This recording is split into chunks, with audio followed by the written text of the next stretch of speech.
ഞാൻ ഈ പറയുന്ന കാര്യങ്ങൾ നിങ്ങൾ വിശ്വസിക്കുമെന്ന് എനിക്കറിയില്ല.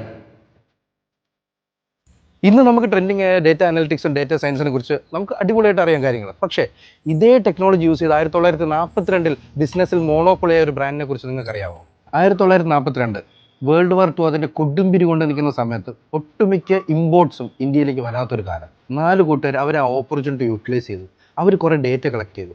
എന്താണ് ഇന്ത്യൻ ആഘോഷങ്ങളിലെ ഏറ്റവും വലിയ ഘടകം, ഇന്ത്യൻ ഫെസ്റ്റിവൽസിലെ ഏറ്റവും വലിയ ഘടകം, ഇന്ത്യൻ മിഡിൽ ക്ലാസിൻ്റെ ഏറ്റവും വലിയ ഘടകം? കളേഴ്സ്. ഇതിൽ ഏറ്റവും ഇമ്പോർട്ടൻ്റ് ആയിട്ടുള്ള ഒരു എലമെൻറ്റ് നമ്മുടെ വീടുകളിലെ കളേഴ്സ് തന്നെയാണ്.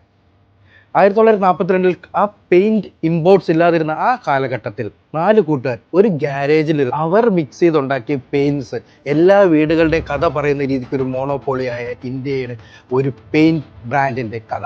Asian paints. ഹർ ഘർ കുച്ച് കഹ്താ ഹൈ. ഇന്നോവേഷനും ഇൻവെസ്റ്റ്മെൻറ്റും അല്ല ഇവിടുത്തെ പ്രധാന താരം. കൃത്യമായ ടീം വർക്ക്, കൃത്യമായ ഓപ്പർച്യൂണിറ്റി, കൃത്യമായ ഡേറ്റ.